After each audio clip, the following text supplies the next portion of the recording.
Hello बच्चों, एक बार फिर से हम आपके लिए लेके हाजिर हैं ऑब्जेक्टिव सवालों की एक श्रृंखला जो एनसीईआरटी फिजिक्स 12th के chapter number 4 magnetic effect of electric current, विद्युत धारा का चुंबकीय प्रभाव, वो हमने शुरुआत किया था। कुछ क्वेश्चन हम पहले डिस्कस कर चुके हैं। आज इसको और आगे बढ़ाते हैं। आपको कुछ अच्छे लेवल के क्वेश्चंस आपके साथ में डिस्कस करेंगे। आपको बहुत ही ज़्यादा मज़ा आने वाला है। तो चलो शुरू करते हैं। तो ये रहा आपका आज का पहला सवाल, जो सवाल नंबर 11 है। एक लंबे धारावाही चालक तार में आई धारा प्रवाहित होती है। इससे स्मॉल आर दूरी पर उत्पन्न चुंबकीय क्षेत्र की तीव्रता 0.4 टेस्ला है। तार से 2r दूरी पर तीव्रता होगी, आपके ऑप्शंस हैं 0.2, 0.8, 0.4 और 0.1 टेस्ला। वीडियो पॉज कीजिए, सॉल्व कीजिए, आंसर रेडी रखो अपने पास। ठीक है, चलते बेटा डिस्कस करते हैं। अनंत लंबे बेटा, ये हमारा लंबे धारावाही चालक तार के लिए अपन ने कल डिस्कस किया था। पिछले वीडियो में हम डिस्कस कर चुके हैं कई बार कि जो चुंबकीय क्षेत्र आता है उसका मान आता बेटा B बराबर म्यू नॉट आई बटे, हाँ जी, कितना बेटा 2 पाई R होता है, या 2 पाई A बोल सकते हैं अपन लोग। अगर आपका चालक तार समान है तो दैट मीन्स धारा आपकी नियत हो गई। ठीक है बेटा, म्यू नॉट बटे 2 पाई ये नियत हो गया। तो इसका मतलब चुंबकीय क्षेत्र और दूरी में किस प्रकार का संबंध है? व्युत्क्रमानुपाती का संबंध है जी। अच्छा, अगर व्युत्क्रमानुपाती का संबंध है तो क्या हम यहाँ से ऐसे लिख सकते हैं क्या कि B1 बटे B2 बराबर R2 बटे R1, क्योंकि रिलेशन कैसा बेटा इन्वर्सली का, तो यहाँ से यहाँ और यहाँ से यहाँ हो जाएगा। ठीक है। अच्छा, हमें क्या दे रखा है कि जब हमारी दूरी कितनी थी बेटा, R दूरी थी तो तीव्रता कितनी थी 0.4, यानी जब R1 का मान R था तो तीव्रता कितनी थी हमारी 0.4 थी। सही है। और जब हमने दूरी को कितना कर दिया 2R कर दिया तो ये बन जाएगी 2R, R2 का मान 2R हो गया। और हमसे B का मान पूछा गया है कि चुंबकीय क्षेत्र कितना होगा, तो बताओ कितना निकल के आएगा बेटा। R से R गया, B को उठा के इधर ले जाएंगे, 2 को उठा के इधर लेके आओ तो बेटा B बराबर कितना आ जाएगा आपका 0.4 में 2 का 2 डिवाइड, तो कितना आ जाएगा 0.2 टेस्ला। कितना मिलेगा हमें 0.2 टेस्ला। चेक करो कहीं मैच कर रहा है क्या? बिल्कुल ये मैच कर रहा है 0.2 टेस्ला। आपको कुछ नहीं करना था, आपको बस ये देखना था कि चुंबकीय क्षेत्र और दूरी में संबंध क्या है। रिवर्स है बेटा, व्युत्क्रमानुपाती है, इन्वर्सली प्रोपोर्शनलिटी का साइन दे रखा है। तो इस वाले केस में हम जानते हैं कि अगर दूरी को बढ़ाएंगे तो चुंबकीय क्षेत्र क्या हो जाएगा, कम हो जाएगा। और कम होने का मतलब आंसर कितना आ जाएगा 0.2 टेस्ला। ठीक है, आगे चले, चलो आगे चलते हैं बेटा नेक्स्ट क्वेश्चन के लिए। नेक्स्ट सवाल आपके सामने ये है स्क्रीन पर। स्मॉल एम द्रव्यमान एवं स्मॉल q आवेश का एक आवेशित कण है, किसी चुंबकीय क्षेत्र B के लंबवत वृत्ताकार पथ पर गतिशील है। एक चक्कर पूरा करने में लगा समय होगा, यानी अगर वो कण आपके एक चक्कर पूरा कर देता है तो उसको पूरा करने में कितना समय लगने वाला है, सवाल हमसे पूछा गया है।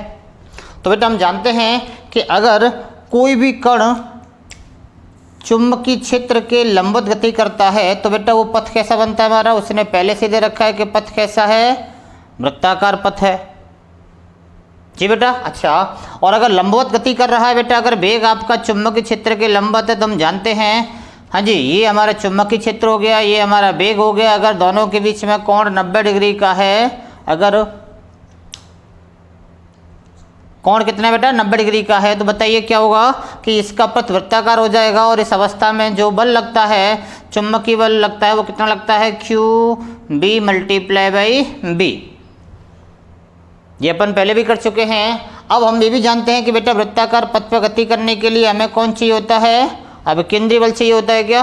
तो इस वाली अवस्था में हाँ जी, इस वाली अवस्था में जो केंद्र की तरफ बल लगेगा, अब केंद्रीय बल वो अपना मान किससे ले लेगा, यानी इससे ले लेगा क्या। तो हमने बल रखा है पहले से ही कि क्या लिखेंगे बेटा कि आपका जो अब केंद्रीय बल होता है, अब केंद्रीय बल बराबर हो जाएगा किसके, चुंबकीय बल के।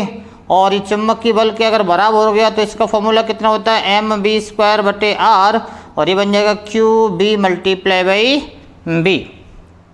सही है, बढ़िया। अब आपसे क्या पूछा गया है कि एक चक्कर पूरा करने में लगा समय बताना है। तो समय का मतलब हम जानते हैं, समय बेटा क्या होती है, समय मतलब t बराबर, हाँ जी, दूरी बटे चाल हो गया, क्या दूरी बटे चाल हो गया। और अगर अपन जानते हैं r त्रिज्या का बेटा ये पथ है, कितनी त्रिज्या का, r त्रिज्या का, तो बताओ r त्रिज्या का पथ में क्या होगा, दूरी कितनी हो जाएगी, परिधि के बराबर, तो ये बन जाएगा 2πr, और चाल कितनी मान रखी है हम लोगों ने, b।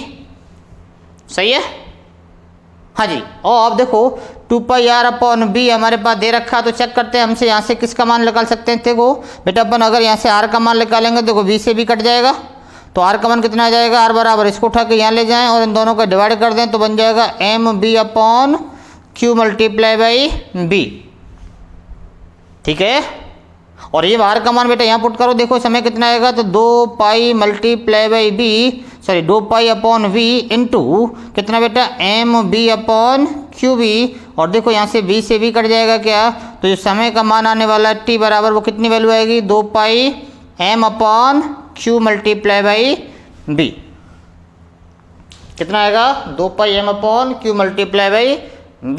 बिल्कुल, क्योंकि बेटा वृत्ताकार पथ में गति करने के लिए हम जानते हैं कि हमें अभिकेंद्रीय बल की आवश्यकता पड़ती है, और अभिकेंद्रीय बल यहाँ से किससे मिलेगा, चुंबकीय बल से। इसका मान कितना है, qb, और यहाँ से हमने r का मान निकाला और इस r को यहाँ फॉर्मूले में पुट कर दिया और हमारे पास आंसर आ गया 2πm/qb। चेक करो किसी को मैच कर रहा है क्या, बिल्कुल ये मैच कर रहा है, 2πm/qb। तो आंसर कौन सा आएगा बेटा, आपका सेकेंड वाला आंसर हो जाएगा। समझ में आया, ठीक है बेटा, आगे चलते हैं, आप इसको नोट करो जल्दी से। ठीक, आगे क्वेश्चन, नेक्स्ट क्वेश्चन की तरफ चलते हैं। ये रहा आपके सामने अगला क्वेश्चन। एक समरूप चुंबकीय क्षेत्र एवं समरूप विद्युत क्षेत्र में, समरूप विद्युत क्षेत्र एक ही दिशा में उत्पन्न किए गए हैं, उसी दिशा में एक इलेक्ट्रॉन को प्रेषित किया जाए तो आपको बताना क्या होगा। ऑप्शन नंबर 1 है इलेक्ट्रॉन अपनी दाईं ओर मुड़ जाएगा, दूसरा ऑप्शन इलेक्ट्रॉन अपनी बाईं ओर मुड़ जाएगा, तीसरा ऑप्शन इलेक्ट्रॉन के वेग में वृद्धि होगी, और चौथा ऑप्शन है बेटा इलेक्ट्रॉन के वेग में कमी होगी। ठीक है, चलो देखते हैं इसके बारे में, सोचो थोड़ा, क्वेश्चन नोट करके सोचो इसके बारे में कि क्या आने वाला है। पॉज करके वीडियो बेटा सोचो। चलो आगे चलते हैं।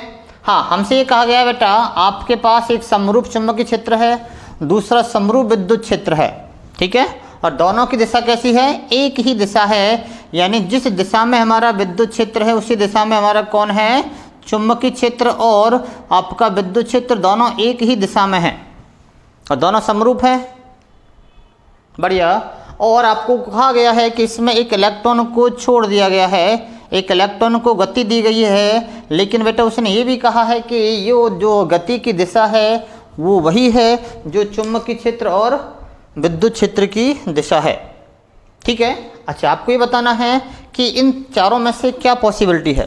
तो देखते हैं, पर यहाँ देखते हैं कि बेटा इलेक्ट्रॉन के पास आवेश होता है और आवेश अगर चुंबकीय क्षेत्र की दिशा में गति कर रहा, देखो आपके इलेक्ट्रॉन की जो वेग है और चुंबकीय क्षेत्र वो दोनों समान दिशा में है, इसका मतलब थीटा कितना बन गया, 0 डिग्री, और थीटा 0 डिग्री बन गया तो बताओ लॉरेंज बल कितना होता है, F बराबर QB साइन थीटा, और साइन थीटा का मतलब साइन 0। इस प्रकार से आपका चुंबकीय बल कितना लग जाएगा, 0, यानी ये चुंबकीय क्षेत्र इस कण पर कोई प्रभाव डालने वाला नहीं है, क्योंकि ये क्षेत्र इसके ऊपर कोई बल अप्लाई नहीं करेगा। ठीक है, अब बच्चा हमारा कौन सा, विद्युत क्षेत्र के बारे में बात कर लेते हैं। बेटा ये यहाँ पर है इलेक्ट्रॉन, और इलेक्ट्रॉन पर हम जानते हैं आवेश होता है ऋणात्मक, नेगेटिव आवेश होता है इलेक्ट्रॉन का, और अगर किसी नेगेटिव आवेश को विद्युत क्षेत्र में पुट करते हैं तो हम जानते हैं विद्युत क्षेत्र F बराबर कितना बेटा, -Q इंटू ई वेक्टर, एक बल लगाएगा, एक फोर्स लगाएगा, जिसकी जो दिशा है वो विद्युत क्षेत्र के जस्ट कैसे होगी, विपरीत होगी क्या। तो यानी जब ये इलेक्ट्रॉन गति करेगा विद्युत क्षेत्र की दिशा में तो इसके पीछे एक बल लग रहा होगा विद्युत क्षेत्र के जस्ट विपरीत दिशा में। अब एक वस्तु है जो आगे गति कर रही है और कोई उसको पीछे से खींच रहा है, तो बताओ क्या होगा आपका, एक बंदा आगे भाग रहा है और हम उसको पीछे से खींच रहे हैं, तो क्या होगा बताओ बेटा, उसके वेग में अब देखो इधर चेक करते हैं, यहाँ तो दाईं ओर मुड़ेगा, बाईं ओर मुड़ने का तो स्कोप ही खत्म हो गया, क्योंकि आपके पास जो बल लग रहा है वो जस्ट विपरीत लग रहा है।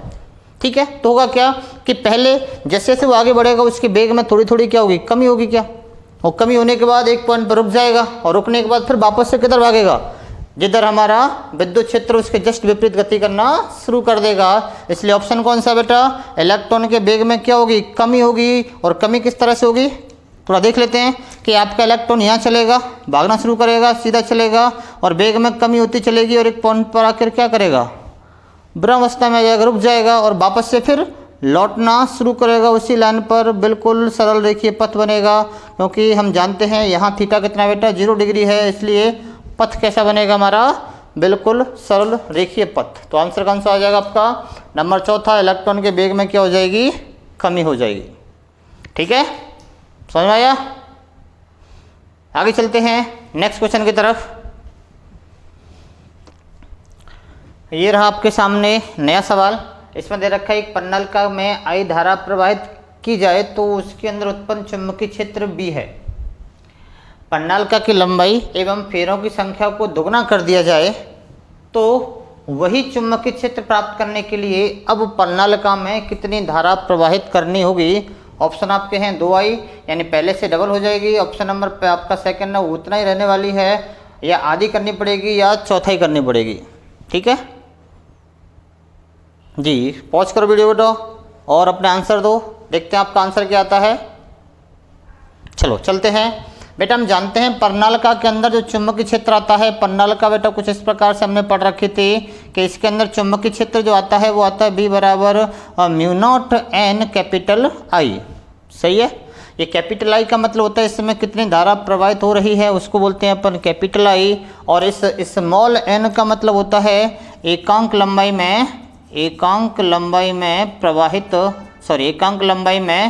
फेरों की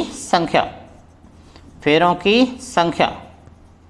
ठीक है, एकांक लंबाई में फेरों की संख्या, यानी यूनिट अगर लेंथ अपन ले लेते हैं तो इसमें टोटल नंबर ऑफ टर्न्स कितने हैं उसको कहते हैं अपन फेरों आपका स्मॉल n, और इसको परिभाषित करते हैं अपन जी टोटल फेरों की संख्या बटे टोटल लंबाई, और इसके अनुसार हमारा B बन जाएगा कितना बेटा, μ0 n/L मल्टीप्लाई बाई I। सही है, यहाँ n का मतलब है कुल फेरों की संख्या और L का मतलब होता है कुल लंबाई पन्नलिका की। अब सवाल देखते हैं, सवाल ने क्या कहा कि आपको लंबाई को बेटा कितना, लंबाई एवं फेरों की संख्या को कर दिया उन्होंने, लंबाई एवं फेरों की संख्या को कर दिया दुगना कर रखा है क्या, यानी n को चेंज करके कितना कर दिया है, ये कर दिया बेटा μ0 का मतलब μ0 हो गया, n को बना दिया 2n और L को बना दिया 2L। सही है, बढ़िया। आगे देखते हैं, और वही चुंबकीय क्षेत्र आपको वही रखना जो पहले आया था, दैट मीन्स B का मान भी उन्होंने बदला नहीं है। आपसे पूछ रहा है कि इस अवस्था में जो नया जो धारा आने वाली है जिसको हम I' मान लेते हैं, इस नई धारा का मान कितना आने वाला है। तो चेक करते बेटा, देखो 2 से तो हमारी 2 कट गई, तो कितना आने वाला है, B बराबर μ0 n L। सही है, और ये आ गया हमारा I'। पक्का। अब इन दोनों इक्वेशंस को थोड़ा गौर से देखो, यहाँ B लिखा हुआ तो यहाँ भी B लिखा हुआ है, इक्वल का साइन है, यहाँ भी इक्वल का साइन है, μ0 अपनी जगह पर है, n/L और n/L, तो यहाँ I लिखा हुआ है, तो यहाँ कितना लिखा हुआ है, I' लिखा हुआ है। इसका मतलब क्या है, दोनों बाकी सारी चीज़ें अगर इक्वल हैं तो इसका मतलब फिर इसको भी क्या होना पड़ेगा, इक्वल होना पड़ेगा। तो जो नई धारा आएगी आपको उस धारा में कोई परिवर्तन नहीं करना है, क्योंकि अभी भी आपका I' उतना ही आने वाला है जितना पहले आपकी पन्नलिका में धारा प्रवाहित हो रही थी। और अब बेटा पन्नलिका में पहले कितनी धारा मानी हम लोगों ने, I मानी है, तो आंसर कितना आ जाएगा आपका, I आ जाएगा। ठीक है, ठीक है बेटा, स्क्रीनशॉट लीजिए और आगे चलते हैं। वीडियो पॉज कर सकते हो आप लोग नोट करने के लिए। चलो आगे चलते हैं नेक्स्ट क्वेश्चन की ओर। नया सवाल, 2 समांतर चालक तारों में धारा एक ही दिशा में प्रवाहित होती हो तब दोनों एक दूसरे को आकर्षित करेंगे, दोनों एक दूसरे को प्रतिकर्षित करेंगे, एक दूसरे पर कोई बल नहीं लगाएंगे और एक दूसरे के लंबवत हो जाएंगे। ठीक है बेटा, आंसर दो अपने जल्दी से।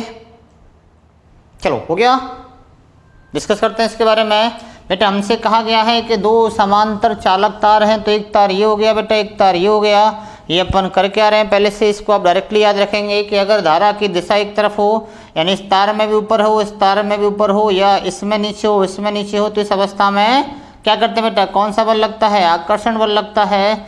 आकर्षण का मतलब ये तार इसको अपनी तरफ खींचता है, तो ये तार इसको अपनी तरफ खींचता है इस तरह से, ठीक है। और अगर धारा की दिशा कैसी हो हमारी, धारा अगर विपरीत दिशा में हो, विपरीत हो, यानी इसमें ऊपर हो तो इसमें कैसे आनी चाहिए, नीचे आनी चाहिए, तो इस अवस्था में दोनों एक दूसरे को क्या करते हैं, प्रतिकर्षित करते हैं। और किस प्रकार से करेंगे, ये इस तार पर ऐसे बल लगाएगा और ये इस तार पर बल ऐसे लगाएगा, तो इन दोनों तारों के मध्य की दूरी क्या हो जाएगी, ज़्यादा हो जाएगी, ठीक है। तो आपको ध्यान क्या रखना है कि अगर दिशा कैसी है, समान है, तो क्या लगेगा, आकर्षण बल लगेगा।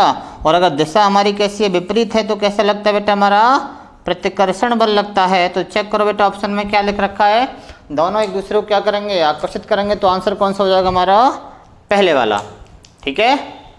चलो आगे चलते हैं।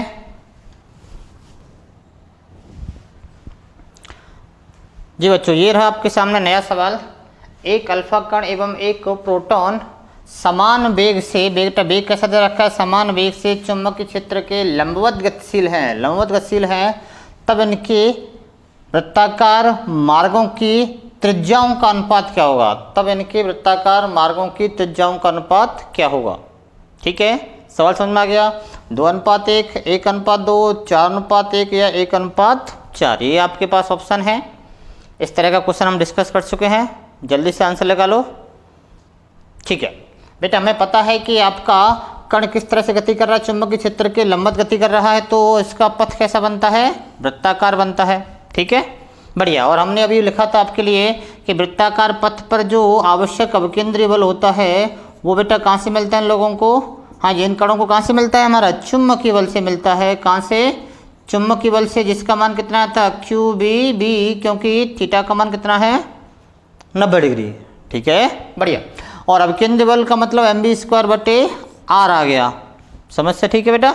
हमसे क्या पूछा है, त्रिज्याओं का अनुपात पूछा है, तो यहाँ से त्रिज्या निकालेंगे तो देखो वेग से तो वेग कट गया, यानी इसे r का मान निकालेंगे तो mv/q × b आ जाता है, ठीक है। और इसके अनुसार देखा जाए तो देखो बेटा, ये वेग हमारा दोनों के लिए समान है, ये समान दे रखा है आपका, चुंबकीय क्षेत्र दोनों के लिए ये समान दे रखा है। इसका मतलब तो ये हो गया कि बेटा जो r त्रिज्या है वो कितना, द्रव्यमान बटे आवेश के कैसी है बेटा, समानुपाती, ठीक है जी जी। अगर द्रव्यमान और आवेश के समानुपाती है तो देख लेते हैं एक बार। हाँ जी, आपके लिए अल्फा कण दे रखा है, तो अल्फा कण के बारे में अपन क्या जानते हैं कि इसका अल्फा कण का आवेश होता है वो प्रोटॉन के आवेश का कैसा, प्रोटॉन के आवेश का होता है बेटा 2 गुना, ठीक है। ई का मतलब प्रोटॉन का आवेश हो गया। और इसका जो द्रव्यमान होता है अल्फा कण का वो कितना, 4 गुना होता है, ठीक है, प्रोटॉन से। तो बताओ, हाँ जी, एक बार तो अपन आर निकालते हैं किसके लिए, देखो अल्फा पहले दे रखा तो आर अल्फा, और आर बेटा किसका, प्रोटॉन का। तो बताओ आर अल्फा कितना आने वाला है, द्रव्यमान किसका, अल्फा का, और द्रव्यमान अल्फा का, आवेश भी किसका, अल्फा का, सही है। तो बताओ चेक करो बेटा कितना बनेगा ये, यानी एम अल्फा जिसको वैल्यू कितनी है 4m, और क्यू अल्फा जिसका मान कितना है 2e, सही है।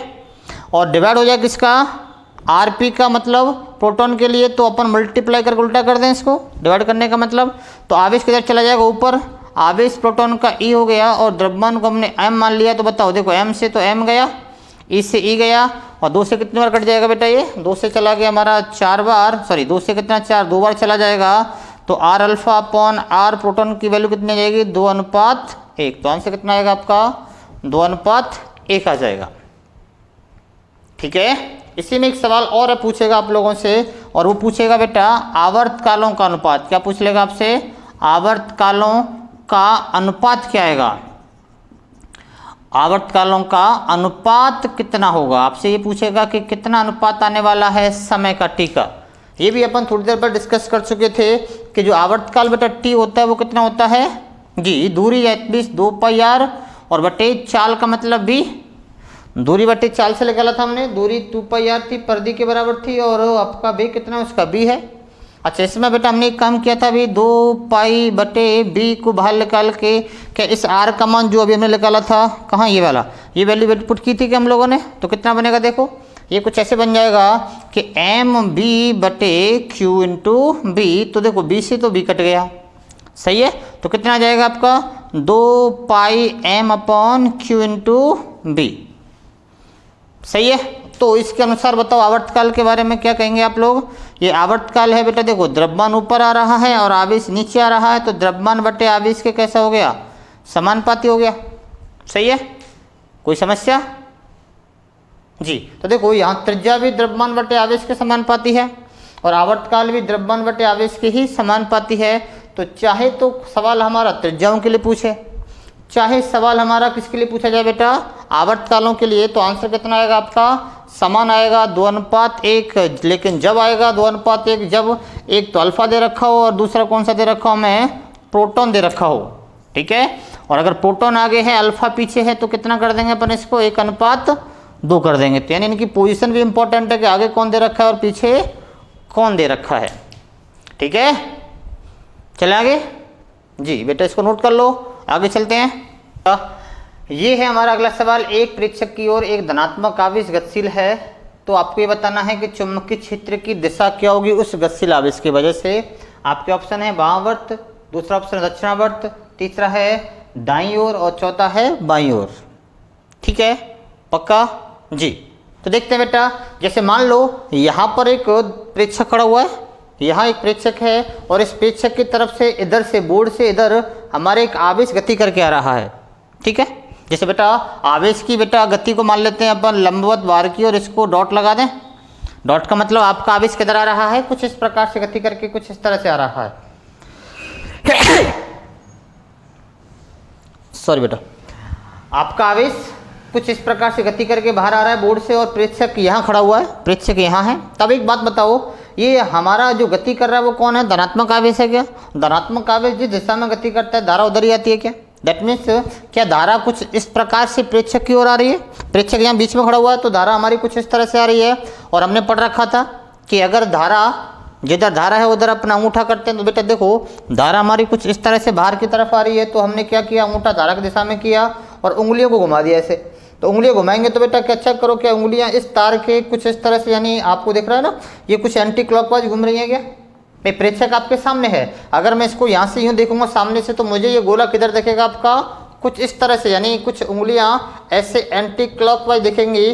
और अगर एंटी क्लॉकवाइज दिखेंगी तो वो दिशा कैसी हो जाएगी हमारी, वामावर्त हो जाएगी। तो बताओ बेटा आंसर क्या आएगा इसका, इसमें आंसर आएगा बेटा आपका वामावर्त दिशा आने वाली है। कैसी दिशा आएगी हमारी, वामावर्त दिशा आने वाली है। ठीक है, ओके चलते बेटा आगे चलते हैं आपके नेक्स्ट सवाल के लिए जाए जी। बच्चों ये रहा आपके सामने नया सवाल, एक चल कुंडली धारामापी को वोल्टमीटर में परिवर्तित करने के लिए उसके साथ नंबर 1 कम प्रतिरोध को समांतर क्रम में लगाते हैं, कम प्रतिरोध को श्रेणी क्रम में लगाते हैं, उच्च प्रतिरोध को समांतर क्रम में लगाते हैं या उच्च प्रतिरोध को श्रेणी क्रम में लगाते हैं। तो बेटा इस तरह के सवाल आपसे पूछे जाते हैं, या तो आपकी धारामापी को वो क्या करेगा, वोल्टमीटर में बदल देगा, या वोल्टमीटर की जगह पर किस में बदल देगा बेटा, वो अमीटर में बदल देता है। और आपसे कुछ इसी प्रकार से सवाल पूछे जाएंगे कि वोल्टमीटर के लिए क्या करना है और अमीटर के लिए क्या करना है। ठीक है, तो जितने भी सवाल आपके इस टॉपिक से रिलेटेड बन सकते हैं वो सारे डिस्कस कर लेते हैं अपन एक साथ जी। बेटा हम जानते हैं, ये मान लेते हैं हमारे पास एक धारामापी हो गया जिसको हमने बोलते हैं गैल्वेनोमीटर, ये धारामापी हो गया। ठीक है, धारामापी के बारे में आपको पता होगा, दो चुंबक होती है, उस चुंबक के अंदर एक बेटा बेलनाकार क्रोड होता है जिसके ऊपर अपन तावे के तारों को लपेटकर एक कुंडली बना देते हैं जिसमें धारा प्रवाहित कराते हैं। तो धारा प्रवाह के कारण एक बलागुण आता है जिसकी वजह से कुंडली हमारी गुणन करने लग जाती है। ठीक है बेटा, यानी एक्चुअलिटी में ये जो दो आपका उपकरण है वो किससे मिलकर बना है, तावे के तारों से मिलकर बना है क्या, है या ना। और तावे के तारों तो क्या इसका स्वयं का कुछ ना कुछ प्रतिरोध होता है क्या, ये हमारा आरजी इसका प्रतिरोध मान लेते हैं क्योंकि तार से मिलकर बनी है। इसके अंदर जो कुंडली बना रखी है वो तावे के तारों से बना रखी है, तो इसका स्वयं का कुछ न कुछ प्रतिरोध होगा जिसको हमने आरजी मान लिया। ठीक है, तो चलो बात करते हैं नंबर 1। पहली तो बात करेंगे अपन वोल्टमीटर की। नंबर फर्स्ट अपन जितना वोल्टमीटर के सवाल बन सकते हैं वोल्टमीटर की। ठीक है बेटा, वोल्टमीटर का काम होता है वोल्टेज का मापन करना। ठीक है, विभवांतर मापेगा कि कितना विभवांतर है। इसको बेटा जैसे मान लो ये हमारे पास एक प्रतिरोध है और इसमें कोई धारा प्रवाहित हो रही है I और इसका मान है R, और हमें ये पता करना है कि इसके सिरों के मध्य कितना विभवांतर है। तो क्या करना है आपको, उसके लिए बेटा हमें एक काम करना है कि जो आपके पास वोल्टमीटर है उसको कहाँ लगा देंगे, समांतर क्रम में जोड़ देते हैं। किसके, प्रतिरोध के। क्योंकि ये हमेशा ये उपकरण जो होता है हमेशा समांतर क्रम में ही जोड़ा जाता है। अब एक बात बताओ, चूंकि ये बेटा ये b बराबर यानी b का मापन करेगा और इस प्रतिरोध में जो b का मान आने वाला है वो कितना आएगा, I × R आएगा। थोड़ा कॉन्सेप्ट समझो आप लोग, इनको रटेंगे तो बेटा हमेशा कंफ्यूज हो जाओगे, इसलिए कॉन्सेप्ट समझो आप लोग कि b बराबर होता है यार जिसका ये मापन करने वाला है, ठीक है।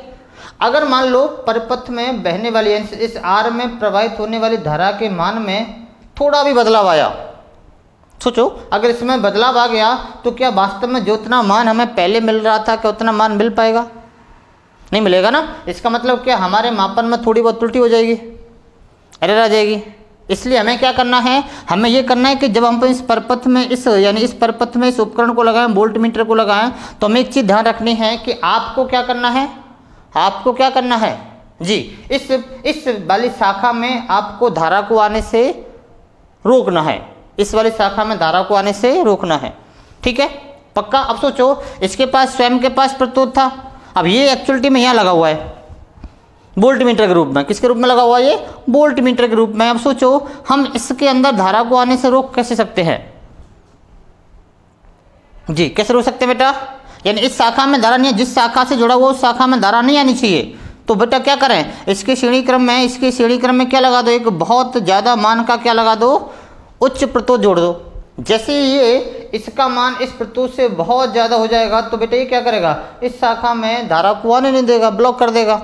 और अगर इस शाखा में धारा को नहीं आने देगा तो क्या होने वाला बताओ जी, अगर इस शाखा में प्रतिरोध का मान बहुत ज़्यादा हो गया तो आपकी अधिकतर धारा कहाँ से निकल जाएगी, इसमें अगर आएगी भी तो बहुत नाम मात्र की धारा आएगी, जिसकी वजह से इसमें परिवर्तन तो थोड़ा सा होगा, नो डाउट, बट परिवर्तन होगा, क्योंकि वोल्ट मीटर कभी भी हमें एग्जैक्ट मान प्रोवाइड नहीं कराता है। वो काम होता है बेटा हमारे किसका, पोटेंशियोमीटर का होता है, वैभवमापी का होता है। लेकिन यहाँ पर क्या होगा, जितनी एरर आने वाली अपन उसको इग्नोर कर सकते हैं, कब, जब इसका मान, यानी हम क्या करें, इस धारा माप सॉरी आपका जो धारा मापी है उसकी जो कुंडली है उसके सिरों के मध्य क्या लगा दें,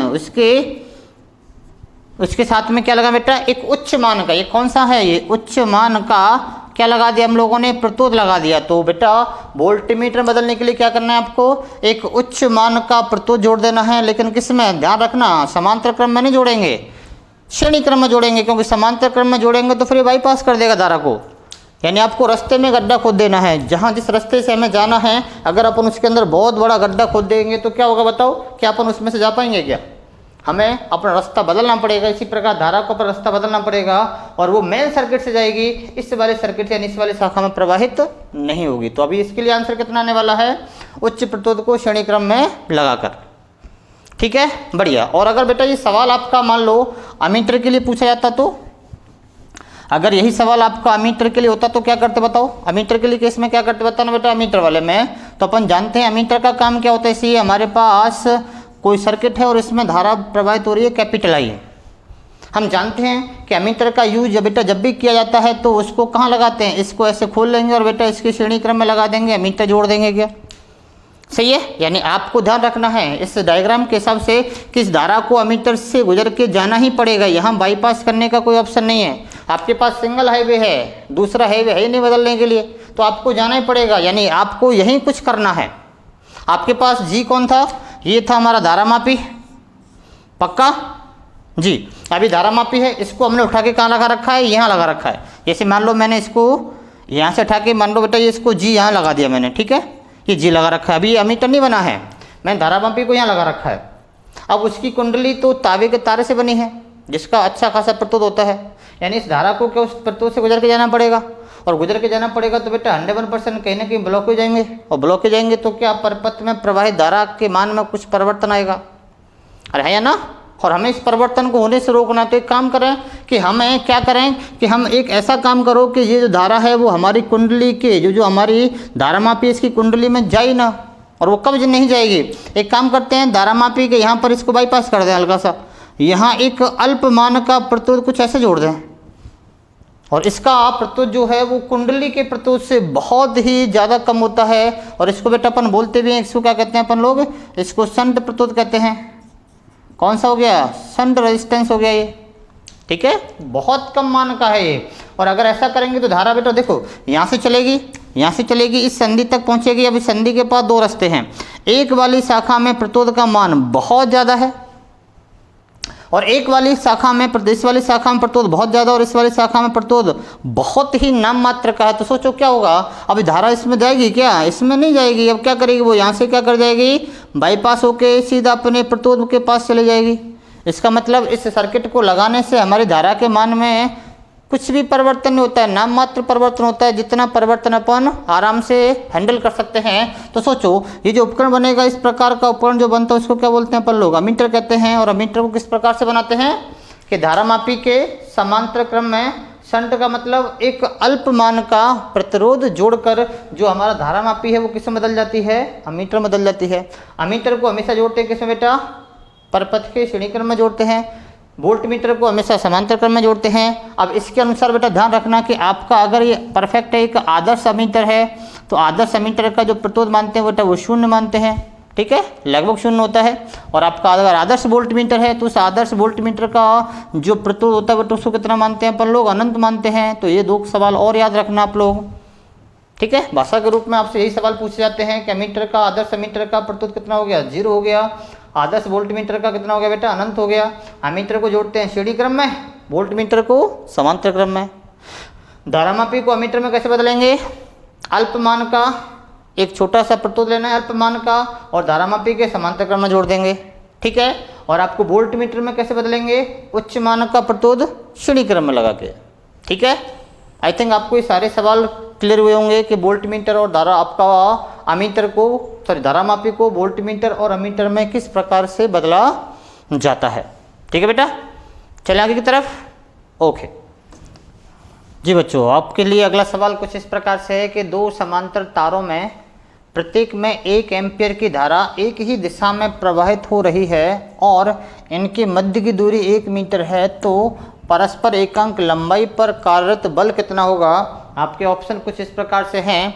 सवाल को पढ़िए, नोट कीजिए और थोड़ा सा वीडियो को पॉज करके इसका आंसर निकालो, ठीक है। चलते हैं आगे बेटा।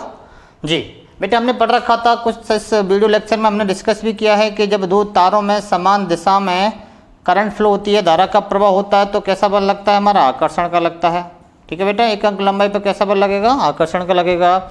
और अगर विपरीत दिशा में होता है तो कैसा लगता है बेटा? विपरीत वाले केस में कैसा बल लगता है हमारा? ये प्रतिकर्षण का लगता है, ठीक है। बढ़िया, ये तो इसकी प्रकृति के बारे में बात हो गई। और अगर अपन मान की बात करें तो आपको पता होगा बेटा, एकांक लंबाई पर जो बल होता है F/, लंबाई होती है वो कितना आता है? I think μ0 I1 I2 upon 2π into इनके परस्पर बीच की दूरी, जिसको r बोल दो या स्मॉल a बोल दो, जो भी है, ठीक है। आपके लिए सारा डेटा दे रखा है। देखते हैं बेटा, μ0 का मतलब 4π गुणा (10⁻⁷ हो गया, ठीक है बेटा। I1 I2 दोनों कैसे हैं बेटा? हमारी 1 एम्पियर की दे रखी है तो 1 × 1 हो गया। 2π का मतलब 2π हो गया बेटा। दूरी कितनी दे रखी है दोनों तारों के बीच की? देखते हैं कहाँ है। इनके मध्य की दूरी दे रखी है बेटा 1 मीटर, तो हमने 1 मीटर रख दिया। बड़ा आसान सवाल था। पाई से पाई कट गया, 2 से बेटा कितनी बार कट गया? 2, तो बेटा कितना जाएगा? 2 × (10⁻⁷). और बल पूछा गया है तो बल का मात्रक न्यूटन हो गया और एकांक लंबाई का मतलब मीटर हो गया, तो कितना आंसर आ जाएगा? 2 × (10⁻⁷) हो जाएगा, ठीक है। चलें आगे। बढ़िया बेटा, चलते आगे जी बच्चों। और आज का लास्ट सवाल बेटा कुछ इस प्रकार से है कि एक आवेशित कण चुंबकीय क्षेत्र में गतिशील है तो लगने वाला चुंबकीय बल निर्भर नहीं करता है। इन चीज़ों को ढंग से पढ़ा करो। कभी पूछेगा निर्भर करता है, कभी पूछेगा निर्भर नहीं करता है। जल्दबाजी में हम लोगों से गलतियां हो जाती हैं और बाद में सोचते हैं कि अरे यार ये मैंने क्या पढ़ लिया, मुझसे तो मैंने तो सोचा कि निर्भर करता है पूछेगा, बट यहाँ तो नहीं दे रखा है, ठीक है। तो इन चीज़ों को थोड़ा सा ढंग से पढ़ा करो। हाँ जी, ऑप्शन दे रखा है आपका आवेश, वेग, द्रव्यमान और चुंबकीय क्षेत्र।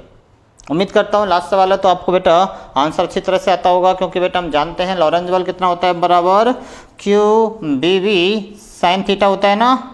तो देखो इसमें आवेश भी है तो आवेश पर डिपेंड करेगा, वेग है तो वेग पर डिपेंड भी करेगा, द्रव्यमान नहीं है इसके अंदर, कहीं भी नहीं दिख रहा तो द्रव्यमान पर डिपेंड नहीं करेगा, चुंबकीय क्षेत्र है तो चुंबकीय क्षेत्र पर भी निर्भर करेगा। तो कौन सी राशि है जिस पर डिपेंड नहीं करेगा?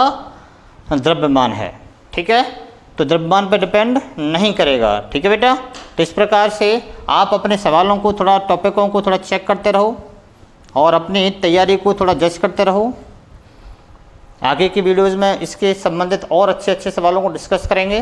फिर भी कई बच्चे बोलते हैं सर ये चैप्टर काफ़ी थ्योरेटिकली बोर्ड के अकॉर्डिंग तो बहुत बड़ा होता है, डेरिवेशंस इसमें बहुत पूछे जाते हैं, तो फिर भी बेटा मैं मेरी तरफ से कुछ रिकमेंडेशन आपको देना चाहूँगा। कुछ आप 2-4 डेरिवेशन है जिन पर आप फोकस कर सकते हो, जो आपसे बोर्ड रिपीटेशन पूछता है। कई क्वेश्चन ऐसे हैं, जैसे नंबर फर्स्ट बेटा आपसे पूछेगा धारावाही कुंडली वाला, ठीक है, धारावाही कुंडली के अक्ष वाला, कुंडली के अक्ष पर चुंबकीय क्षेत्र की गणना करवा लेता है, अक्ष पर चुंबकीय क्षेत्र की गणना करवा लेगा बेटा, कितना आने वाला है, ठीक है। ये अच्छा क्वेश्चन है जो आपसे कई बार रिपीटेशन पूछा गया है। इसके बाद बेटा हमसे एक क्वेश्चन और अब कई बार पूछा जाता है, जिसकी अपन बात कर रहे थे कि 2 समांतर तार हैं, उनमें आपके पूछ देगा कि धारा की प्रवाह कुछ समान दिशा में है, विपरीत दिशा में है, उनकी एकांक लंबाई पर कितना बल लगेगा, एकांक लंबाई पर कितना बल लगेगा, वो हमसे पूछ लेता है। ये क्वेश्चन अच्छा था है, ठीक है। इसके बाद बेटा अपन जानते हैं, इसमें अपन ने एम्पियर का नियम पढ़ा था, एम्पियर के नियम से संबंधित कुछ हमसे पूछ लेगा। और इसमें भी हमसे सबसे इम्पोर्टेंट बेटा परनालिका वाला, परनालिका यानी टॉप का सोलेनोइड पूछ लेता है, इसके बारे में हमसे ज़्यादा पूछ लेता है। इसके बाद बेटा आपको धारामापी गैल्वेनोमीटर के बारे में पूछेगा। धारामापी में आपको बेसिकली जो पूछा जाता है बेटा वो चल कुंडली ज़्यादा पूछी जाती है, क्योंकि चल कुंडली में क्रियाविधि के लिए हमें बाहर किसी उपकरण पर डिपेंड होना की ज़रूरत नहीं पड़ती है। उसमें सब कुछ पहले से एक पैमाना लगा होता है, जैसे ही कुंडली घूमती है तो पैमाना कुंडली के साथ में चलता है, ठीक है।